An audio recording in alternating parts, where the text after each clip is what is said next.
Hello, wherever you may be watching. Wherever you may be watching, whether it be in America, Canada, all over the world, wherever. 10 minutes on the clock, it would be showtime like the old school Lakers back in the 80s. So what's good on the internet? What is good in life? I'm Li. Excusez-moi. I'm Li495. Okay, let's get right to it. So what happened last week in sports? It was an extremely explosive week. You had all this stuff happening, and let me just move away to try and find a better location. But anyway, let me just recap on everything. You had Matt Kenseth winning the Daytona 500. Certainly, congrats to Matt Kenseth. He certainly raced his butt off, especially considering the circumstances and everything that happened surrounding that race. He certainly won and got a lot of a lot of help from his teammate Greg Biffle, who staved off a last lap pass or tried to save off a last lap pass from Dale Earnhardt Jr. as he tried to get the thing on the last lap. So congrats to Matt Kenseth, the 17 Roush Fenway Racing, and everybody, his new sponsor Best Buy, and everybody else associated with Team 17. But that was not the story. That, unfortunately, was not the story of the Daytona 500. It was all of the craziness and everything else surrounding the race. I mean, you had all the stuff that happened. I mean, first the thing was rain out. It was the first ever rain out in Daytona 500 history. So that was certainly some type of history made, albeit nefarious history, albeit notorious history. Notorious. But that thing was rained out first time.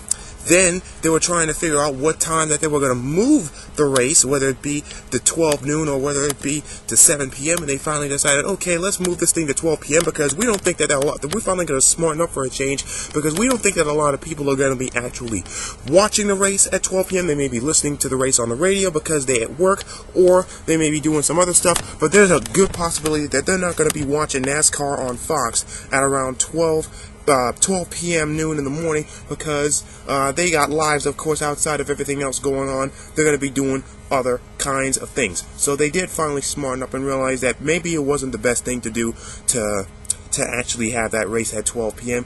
Then it did happen at 12 p.m. And then throughout the race, there was the first lap wreck, which took out Jimmy Johnson and also clipped Danica Patrick. I'm pretty sure NASCAR heads were pretty happy at the sight of that. Obvious sarcasm, because they love Jimmy Johnson as well as they love Danica Patrick. And then later on in the race, the Juan Pablo Montoya wreck into the jet dryer was an accidental wreck, obviously.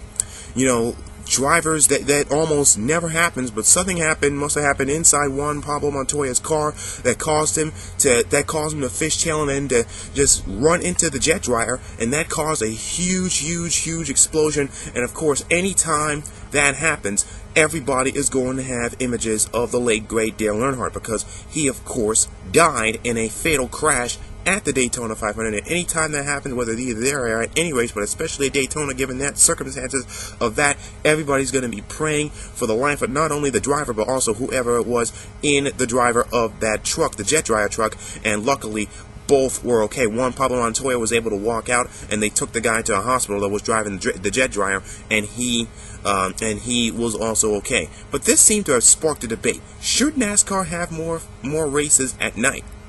The problem is with having more races at night is that you got to get to the next track the next weekend, because they got to go back to Charlotte and make all their arrangements. Maybe they should have checkpoints, or maybe they should have some of these stations where they tune up their cars on the interstates where they go. Maybe when they go from Daytona to Phoenix.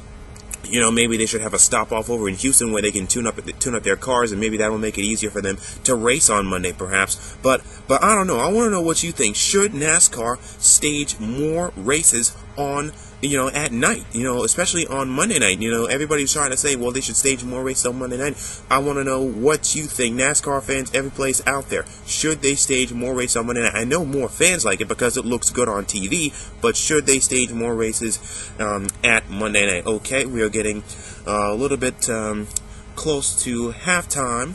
As we are getting close to 5 minutes, that one topic pretty much took all my first 5 minutes of time. But we're getting pretty close to halftime. 7, 6, 5, 4, 3, 2, one. Okay, off the NASCAR talk. What happened with the New Orleans Saints? It sounds like that they got busted for something that I think everybody else is doing. You heard what happened. The New Orleans Saints were found to have been running a bounty program, where they pay players for trying to put harder than usual hits and trying to send folks to the hospital. They were found to have been running this kind of program in the year 2009, which was the season, of course, that they won the Super Bowl, in 2010, as well as recent as last year. And defensive coordinator Greg Williams has already came out and apologized, even though Darren Sharper has said that there was no such thing going on. But Greg Williams has already apologized, which pretty much states that they are guilty and that they were indeed running this kind of program. And then on top of that, the Washington Post went ahead and did a report saying that this same guy, Greg Williams, while he was a D coordinator for the Washington Redskins, also ran a similar bounty program. Excusez-moi.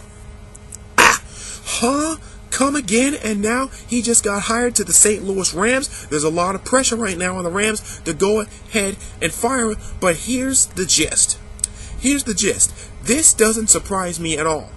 Has anybody been noticing a change over the past decade or so in the NFL? The hits have gotten harder. The players have gotten more aggressive. You think that the way that they hit a lot of these players sometimes, they be saying stuff about people's mama right there at the line of scrimmage during every play. I mean, it's absolutely crazy how hard the hits have gotten, even though they try to make better equipment to try to make the players, especially the offensive players, much more safe from these defensive linemen and these defensive backs. It has not worked in some cases, and we still have these concussions. Players are still going to get injured. Players are always going to get injured. They got to go ahead and address something about the concussions, but still, I will not be surprised if there are bounty programs honeycombed throughout the NFL, considering the culture that we are talking about. This is the most violent sport in America, and in many ways, it's one of the reasons why it's the most popular sport in America, because of these hard hits, because of all the violence, because that resonates with the NFL's target demographic, which is 18-34 men. So I'm not surprised in any bit whatsoever that this is going on. It's just that somebody in the Saints got busted, or somebody in the New Orleans Saints snitched because maybe they weren't getting paid. This is happening all over the league. It's just that the Saints happen to get caught. Breakdown, takedown, you busted. Also, another thing going on, these trade rumors in the NBA, as we get closer and closer and closer to the trade deadline, and they are specifically revolving around two players. You can say three players, but I'm in particular following the Rajon Rondo trade rumors and the Dwight Howard trade rumors. Some people are even saying that perhaps if the Orlando Magic are able to make a credible offer to the Boston Celtics for Rajon Rondo, that perhaps it may convince Dwight Howard to stay. Because it's becoming pretty obvious, as obviously I can sympathize with Otis Smith when he says this. His option number one is that he wants Dwight Howard to stay with the Orlando Magic. I mean, who doesn't want Dwight Howard to stay with the Orlando Magic? I mean, he's their franchise. I mean, if they're going to win a championship, it's going to be with Dwight Howard as their nucleus, as their centerpiece. And there's a possibility that they may go ahead and trade for Rajon Rondo. Maybe they try and do some type of deal where if they are able to bring in Rajon Rondo, they may try and market Dwight Howard and Rajon Rondo as this new age Shaq and Kobe. Maybe that's part of their thinking. But Dwight Howard has already said that he wants to be traded. He's thinking about going to the Lakers. He's thinking about going to the New Jersey Nets. He's thinking about going to the New York Knicks. He's thought about said about trading to the Dallas Mavericks. And perhaps this would be the deal that kept Dwight Howard in Orlando. But this does not work out for the Boston Celtics in any way, shape, or form. Excuse me, I'm a little bit under the weather. But anyway, this does not work for the Celtics in any way, shape, or form, because who are they really without Rajon Rondo? They are Rajon Rondo and a bunch of dinosaurs. They are Rajon Rondo and a bunch of freaking fossils. Once they trade Dwight Howard, they might as well just Once they trade Rajon Rondo, they might as well just trade everybody else on the Boston Celtics, because they are old, they have old legs, and they are not going to be able to compete, as you already seen this season. As we saw in the early part of the season, they were getting beat by good teams. They were even getting beat by marginal teams, and they were having problems with some of the better teams in the league, like the Oklahoma City Thunder, like the San Antonio Spurs, like with the Chicago Bulls, like with the Miami Heat. They're not going to be able to compete with Miami, with Chicago, and maybe not even Philadelphia, because this has been a really resurgent year for the Philadelphia 76ers. So I can understand why any team would want to trade for Rajon Rondo, but Rajon Rondo at this point, Boston, is your team.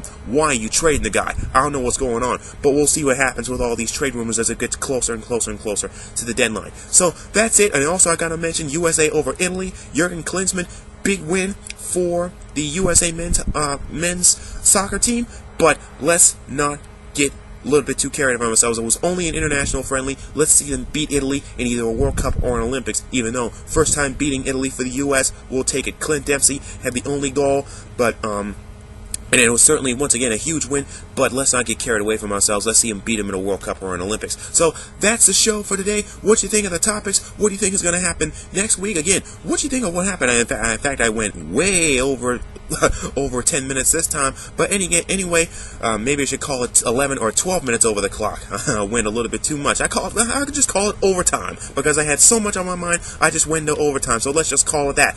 10 minutes on the clock plus overtime with LI 495. So, what do you think? Matt Kenseth winning the Daytona 500 and all of the craziest and the madness that surrounded it. The New Orleans Saints getting busted for a bounty program. I think that once again this is going on throughout the NFL, as well as the Rajon Rondo trade rumors, the Dwight Howard trade rumors. Will he go? Will he stay? And U.S. over Italy 1-0 in an international friendly. So rate, comment, reply, add, subscribe. Look forward to reading your comments. As always, I'm just one guy talking about nothing. Once again, us here, keep up with everybody else here at the Real Sports Talk Network here on YouTube, and also keep out looking more for 30 clubs and 30 days. More of those videos are coming straight your way here on the Real Sports Talk with Tim, KJ, Justin, and also LI 495. See you on the internet someplace.